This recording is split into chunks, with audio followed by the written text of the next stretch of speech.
not in the loop on that one. No, maybe not. Yeah, I wasn't there last Wednesday. Okay. Did you check out the video or not yet? No, Okay. I think I didn't. I haven't. Okay. So you can take a look at it, see if that helps when you try the homework.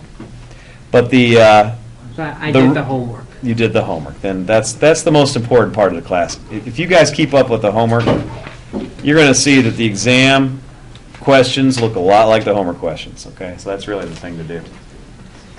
We're going to talk about the chain rule today. That's my plan, and we'll see how this goes. So, one issue with the chain rule is notation. Here are two different versions of the rule called the chain rule.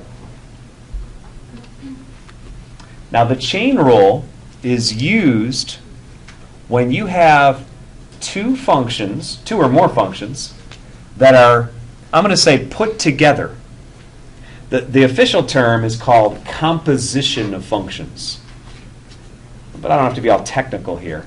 I'm basically doing one function after another one. By the way, do you guys know who the inventors of calculus were? Do you know when it was invented? Well, who's your calculus teacher? Hasn't he told you anything? Okay, so let me share a little bit. Okay, so calculus, the credit for calculus is given to two mathematicians. Okay, 1700s. So we're talking, it's only about 300 years old, the stuff that you're learning. Okay, and one of them you should know, Isaac Newton. Okay, he's most famous, I guess, for the study of gravity, right? Well, maybe one of his more important contributions were actually in mathematics. Okay, so Sir Isaac Newton, and at the same time, a man by the name of Leibniz, Gottfried Wilhelm Leibniz. Each are given credit for calculus, coming up with what's called the fundamental theorem of calculus, and a lot of what we're learning was developed by, well, those two men. But they used completely different notation. So Newton used the stuff on top, the F's and the G's, and that little mark that says prime. Like when I say, you guys have seen me do that, right? F prime of x, that means the derivative of f of x. Okay? The lower notation, I don't know if you've seen very much yet. That means the derivative of y with respect to x is the way you read that. So I'm going to use both notations with you today carefully to get you to understand them both. They both come up in the book, and they both have advantages. So you really want to become familiar with both, the Newton notation and the Leibniz notation. So I thought the first example, I made a little note to myself, okay, start with the Newton notation here. Okay? And we're going to find the derivative. Oh, it's funny, I'm kind of combining notations. It says d dx. That means derivative with respect to x of the function x squared plus 4 to the 4th power. And by the way, could I have given you this problem for homework already? I guess I could. Well, you'd have to simplify what? X squared plus 4 to the... That's not fun. You'd have to do x squared plus 4 times x squared plus 4 times x squared plus 4 times x squared plus 4. Multiply it all. It'd be a pain. In fact, even to do this problem using the product rule a few times would be a pain. But with the chain rule, it's going to be easy. Okay? So I'm going to go ahead and do what you just did. I want to write down the formula. F prime of g of x times g prime of x. But the only way that this formula works is if you know what I mean by the function f and the function g. So what I'd like you guys to do is talk to someone next to you for, well, really 20 seconds is all it should take, about what is the function f in this problem and what is the function g in this problem. Let's do that for a minute here.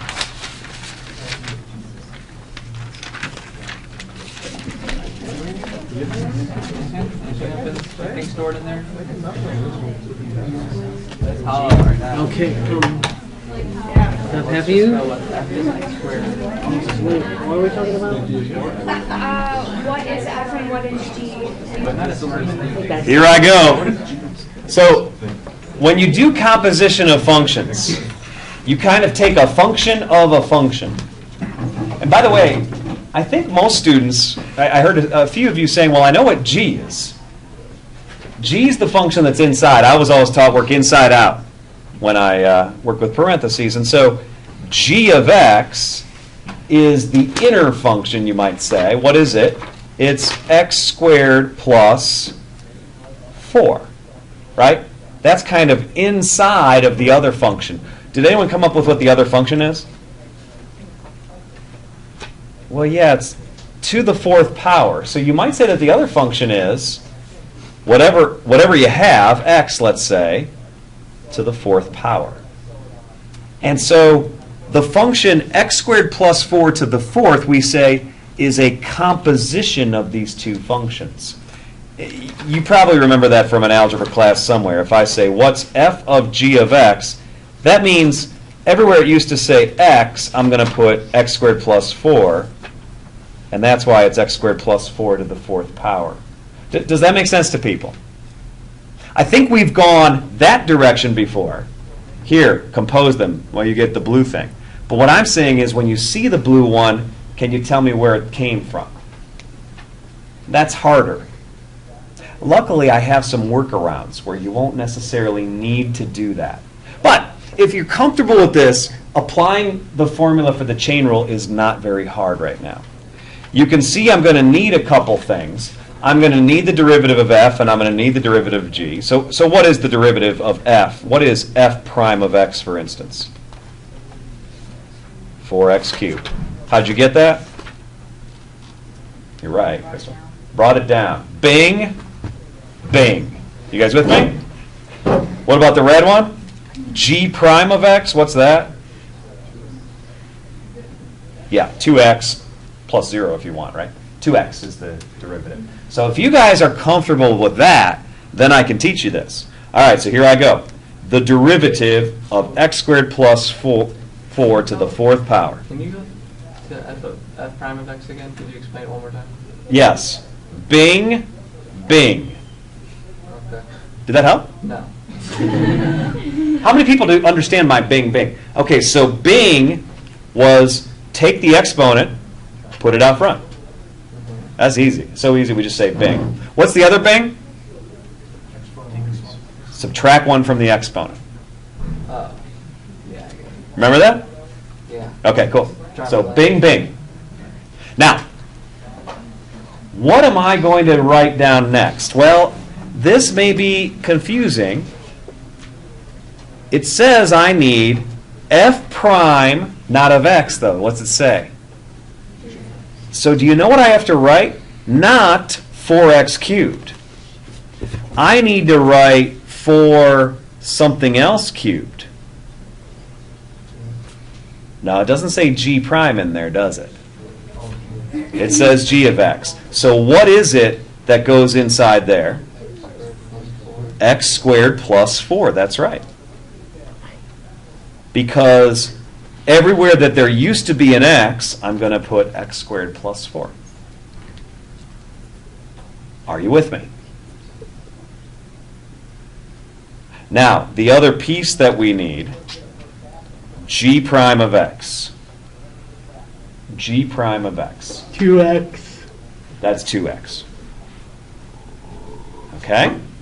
So you need to do f prime of g of x, and then you need to multiply by the derivative of the inside function, which is g of x, and that becomes g prime of x, and that's 2x.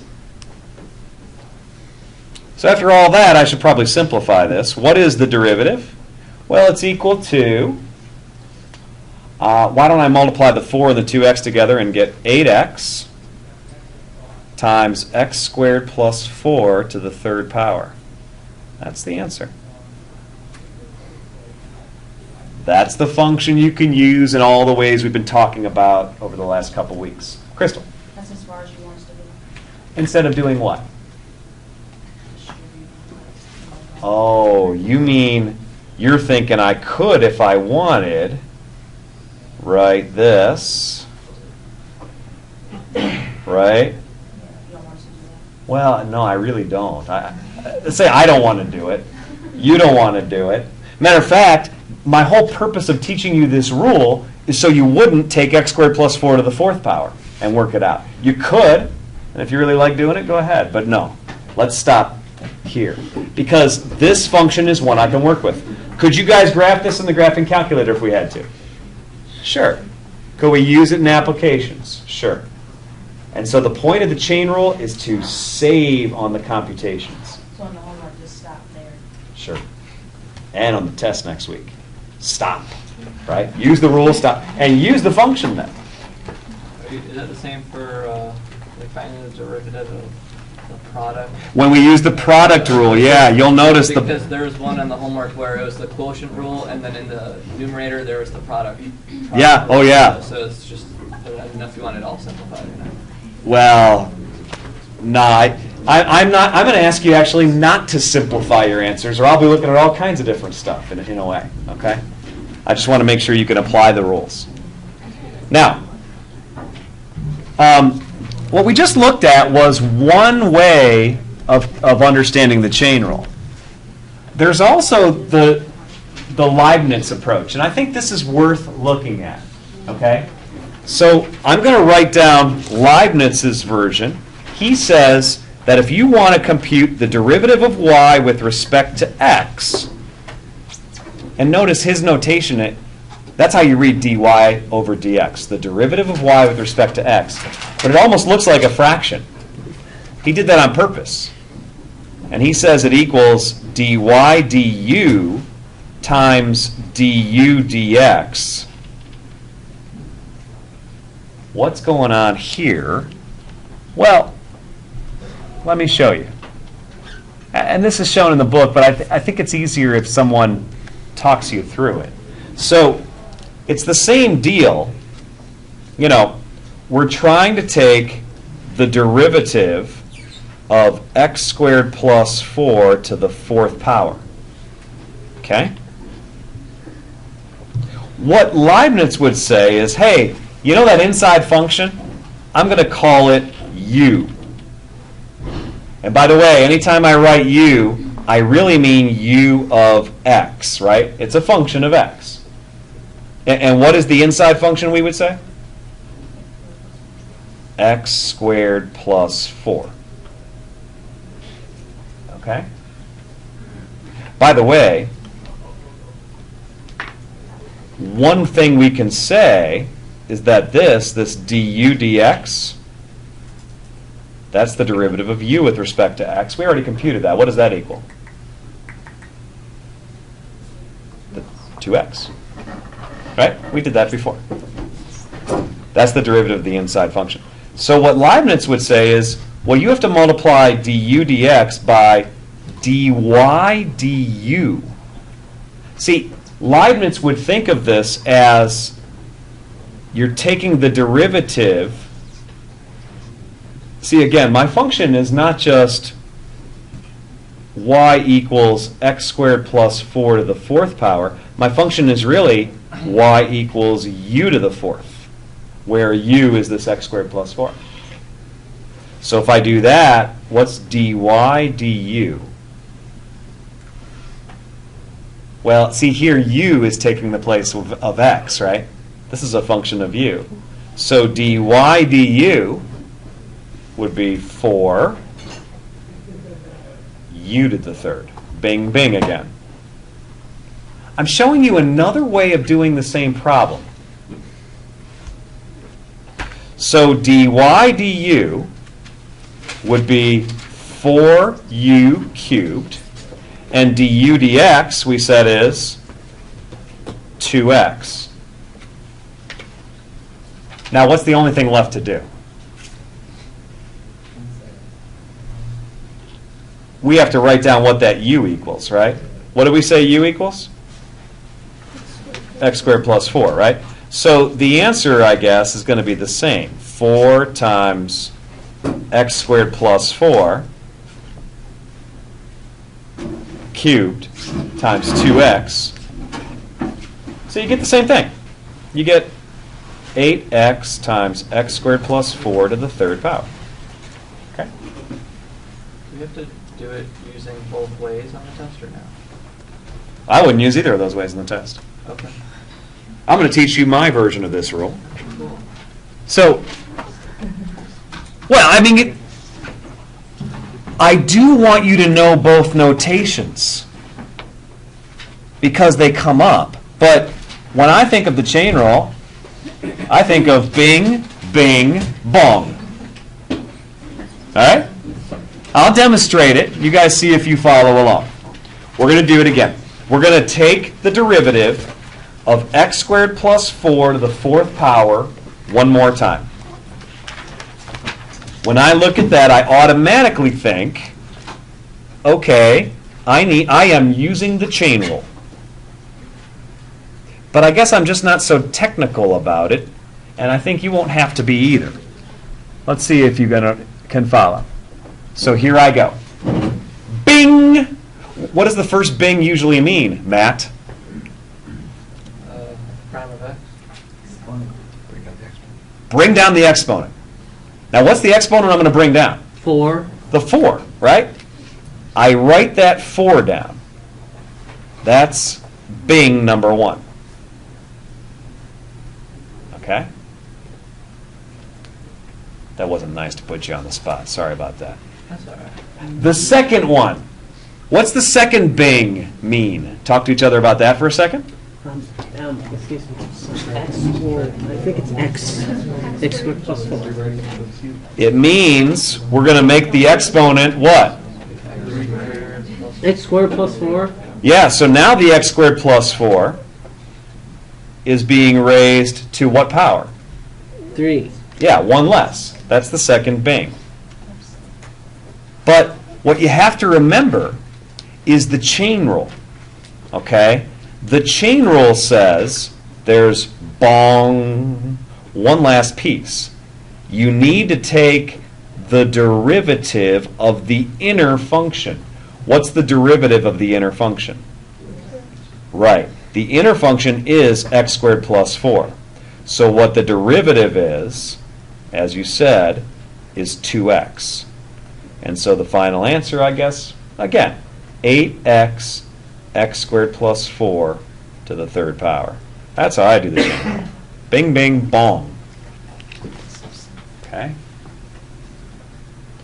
Things will get a little more complicated later.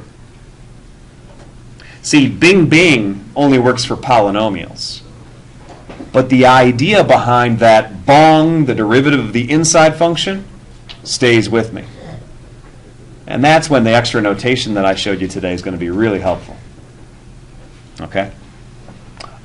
Let's take a look at another couple of examples. So let's see. Try this one with the chain rule. Okay? We're going to take the derivative of 1 over, well, 2x plus 1 to the 5th power. Hey, by the way, could you have done this one on the homework last night? What rule could I use for this problem? I could use the quotient rule. And isn't that true? You could. But, boy, that would be a pain. We're going to see there's an easier way to handle this problem. And so I'm going to try and work through it with you. The first thing I'm going to suggest we do is let's rewrite it as the derivative of 2x plus 1 to what power? To the negative 5th power. So let's write it that way. Okay? And now you might try to beat me and see if you can do bing, bing, bong. So bing! The first thing I write down is negative 5. That was the exponent. And then bing! I'm going to write down 2x plus 1 again. But what power is going to be up here? Negative 6. Good. Not negative 4. It's 1 less, right? Negative 6. And then bong! I need to multiply by the derivative of something.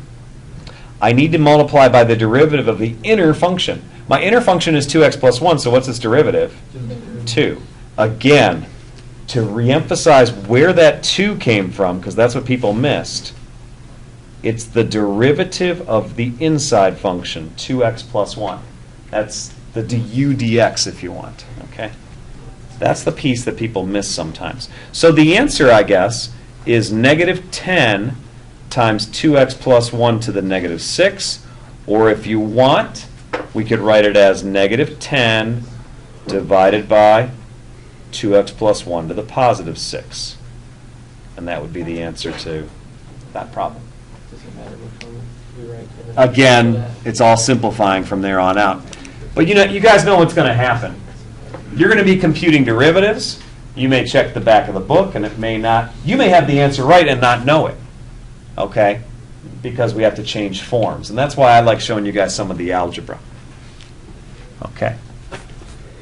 I always tell students, you want to learn your algebra? Take calculus. By the time that's done, you're going to know your algebra. Okay? So let's see. Moving on. Oh, yeah. How about that one?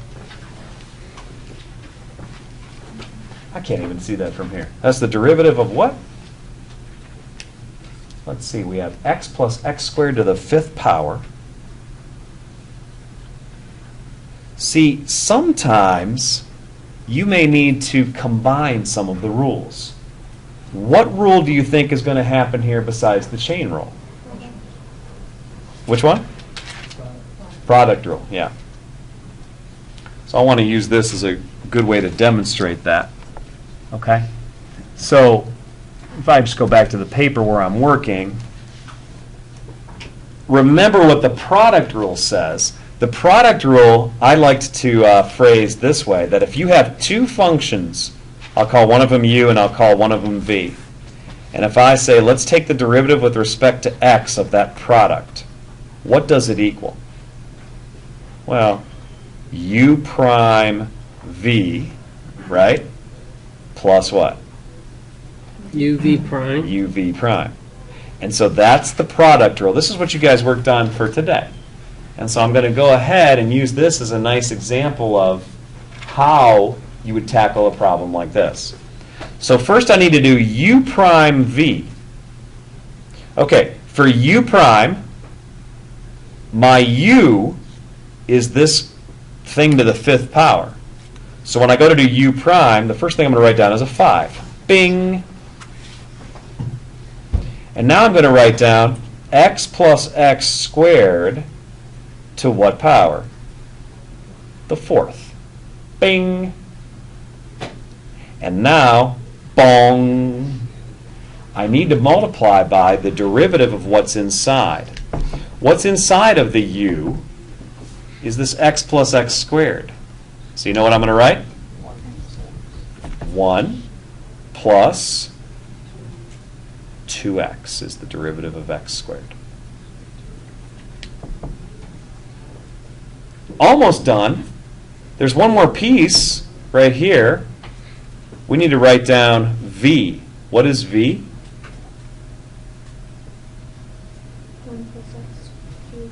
1 plus x cubed quantity squared. Don't forget that there was a 2 there also. Wow. Wait a minute. Wait a minute. Okay. The v is this piece right here. The u is this piece right here. So I am now officially half done with this derivative.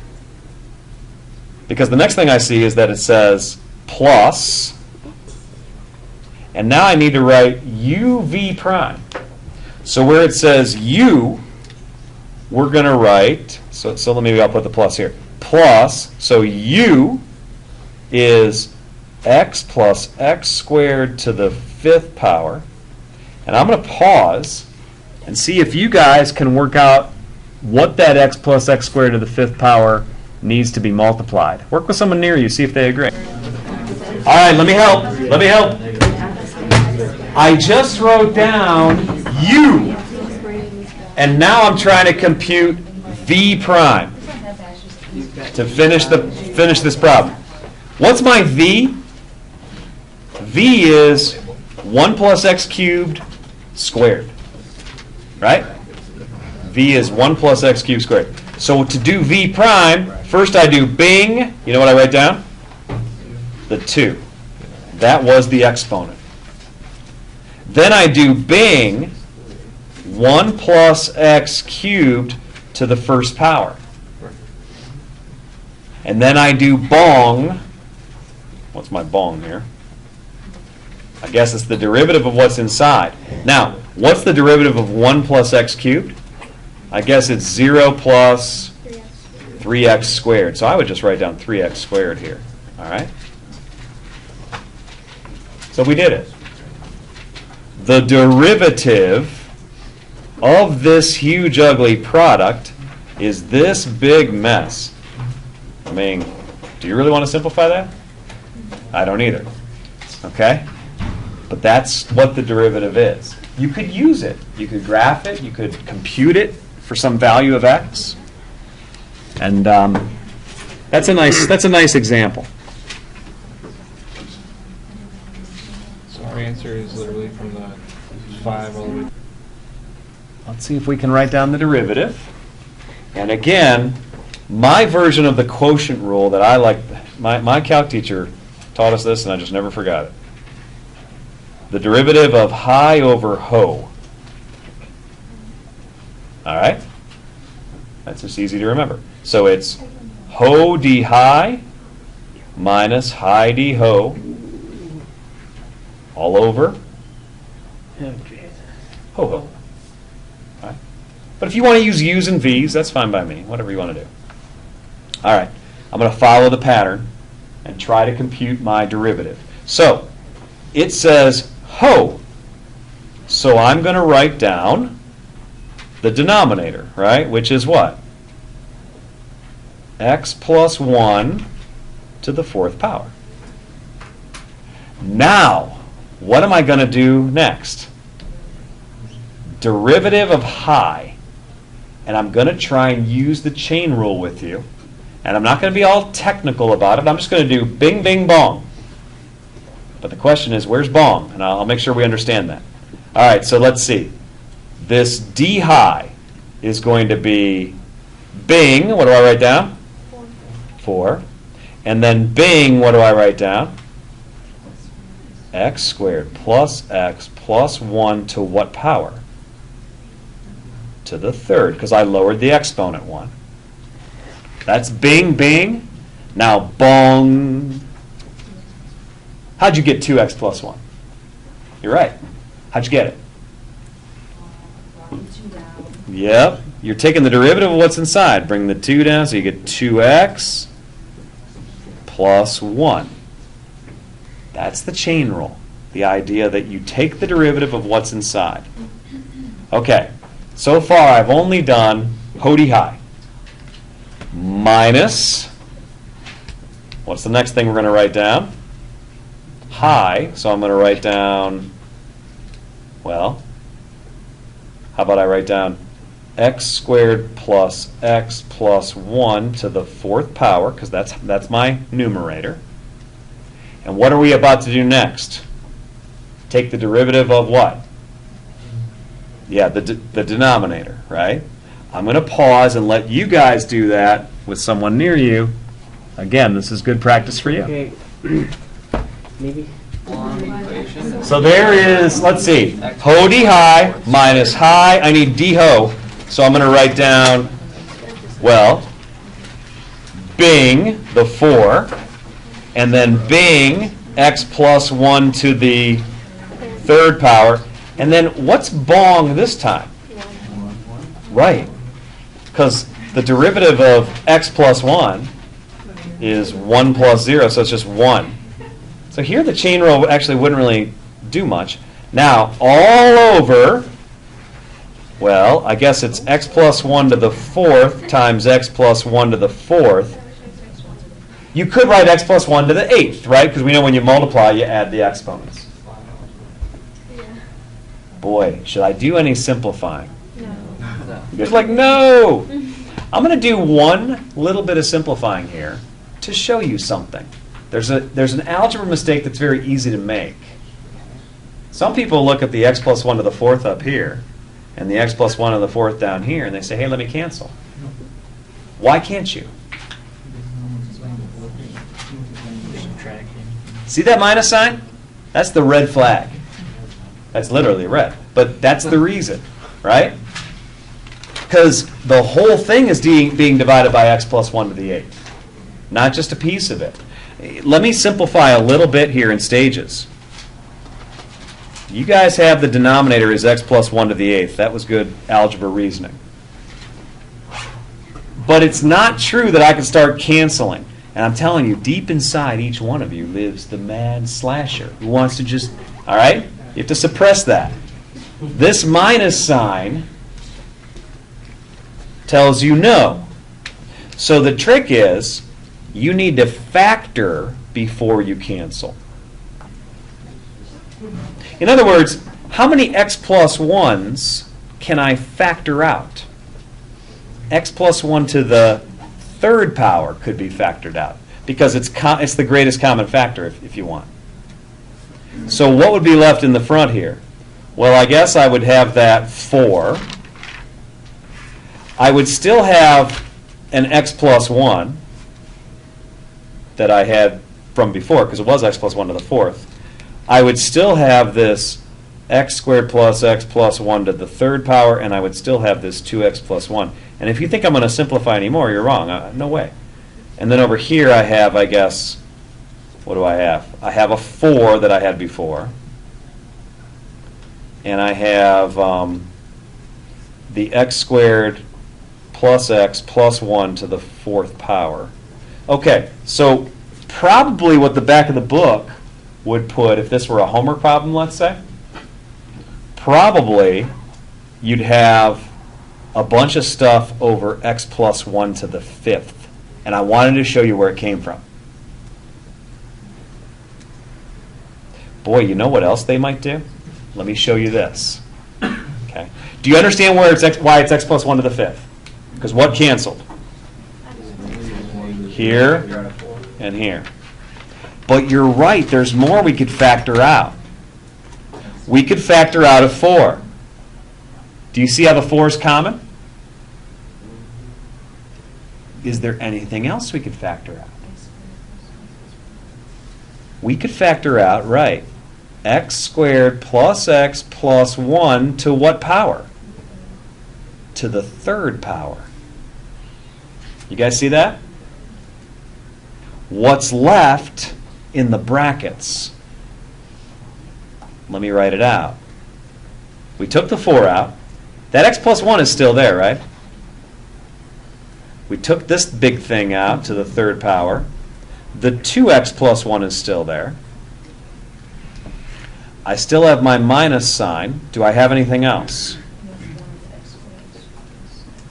One of the x squared plus x plus 1s. Does that make sense to people? And I'm not quite done, because the back of the book might not be done. And I want you to understand what they would do. They would probably write 4x squared plus x plus 1 to the 3rd, and then they'd probably simplify some of this stuff. That's worth doing. So let me work on that. I get 2x squared plus 3x plus 1. And then what else do I have to do here? Distribute the negative. We get minus x squared minus x minus 1, right? You guys remember that algebra rule? All over x plus 1 to the 5th. And so I'm telling you, I would think in the back of the book for this problem, they would write that the derivative equals 4 times x squared plus x plus 1 to the 3rd times, what would it be? Let's see. What's 2x squared minus x squared? That's x squared. 3x minus x is plus 2x. And see how the 1's go away. All over x plus 1 to the 5th. And they might even factor out that x then. I don't know. I'm done. I just wanted to show you there's a lot more algebra that can happen. And so what will happen is you'll be taking the derivatives and you'll be learning a lot of algebra as you check your answers. I gave you nothing but odd problems for the homework for tonight. Okay, so you can check them all. And we can also go over some of those next time. All right. So I promised 2 more examples. That was one of them. All right. So what's the last example for today?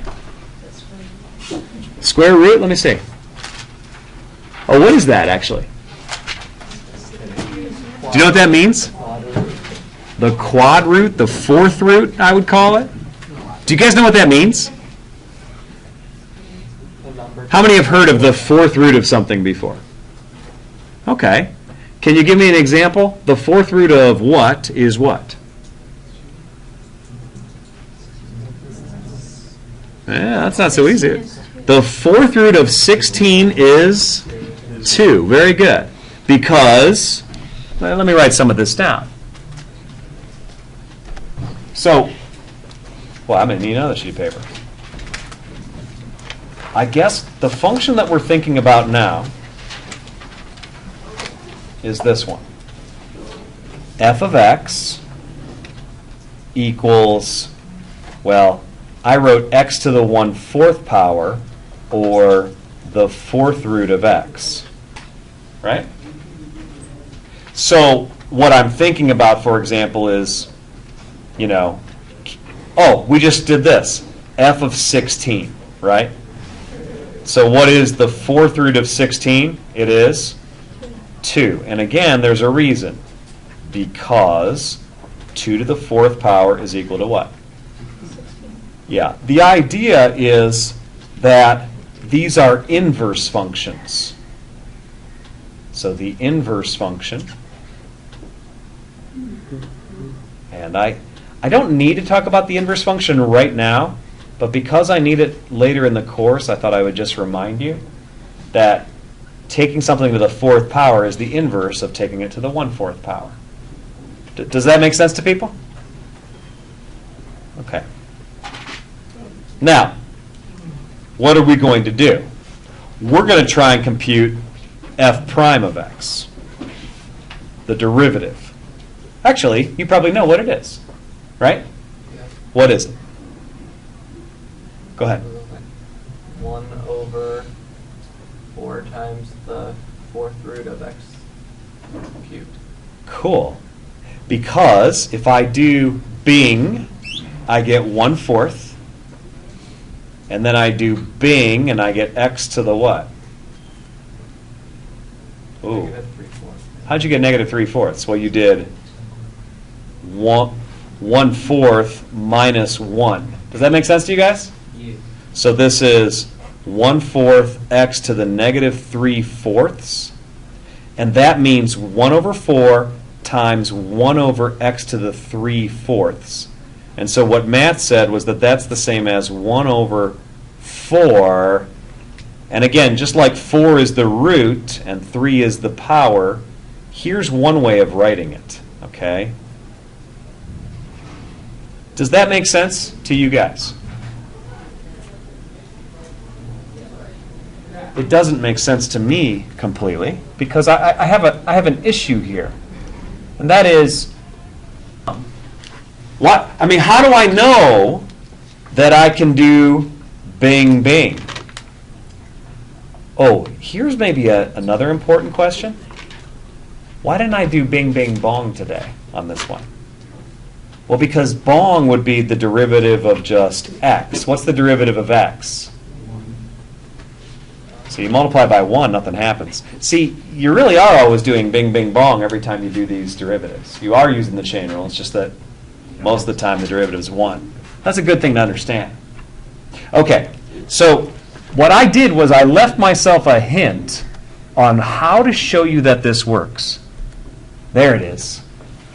We're going to use this hint, and so that's the next thing I'm going to write down on my sheet, is that I understand that x is actually equal to x to the 1. You guys agree with that statement?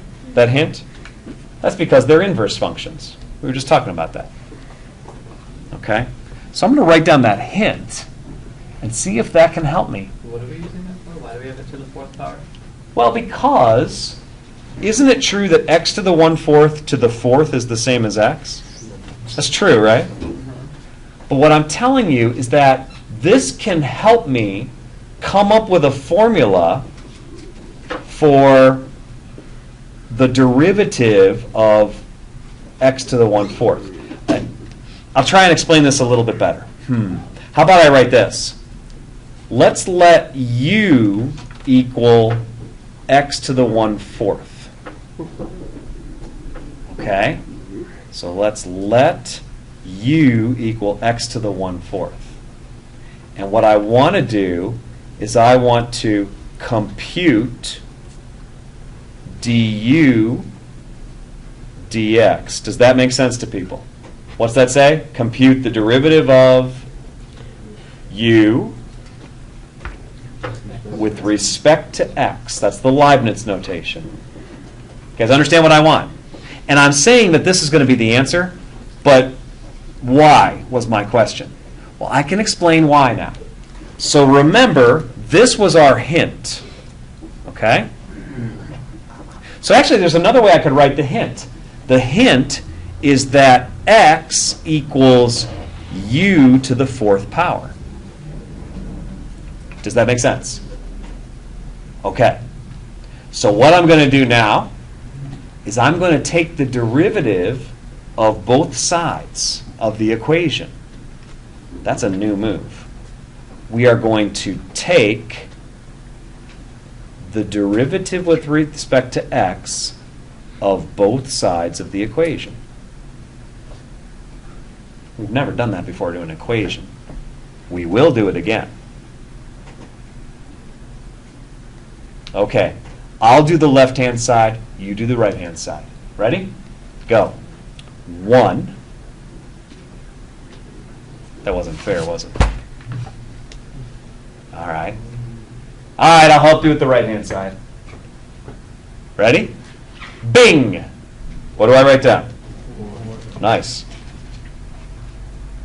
Bing! What do I write down? Bong! The bong here by the chain rule would be du dx, the derivative of the inside function. Now hold on a second. Isn't that what I'm trying to find? Right there? Found it. Right? Well, what I'm saying is this. I can get du dx by itself. Du dx equals, does it make sense to you that it equals 1 over 4u cubed? Does that make sense to you guys? Right? Divide both sides by 4u cubed? Boy, it's really quiet in here. How many follow that? Just see a show of hands. Okay. Half of you. Well, I'm happy with that. All right. So what I get is 1 over 4, and what did we say u was? X to the 1/4 to the 3rd. And so I really do get 1 over 4x to the 3/4. Is that the answer we got before? Yeah, it is. Okay. So it's another way of showing why du dx equals that. But in all honesty, as long as you take away, hey, I can find it, I guess that's okay. Right? Now that's kind of nice to see. All right. You guys, we were just doing quotient rule.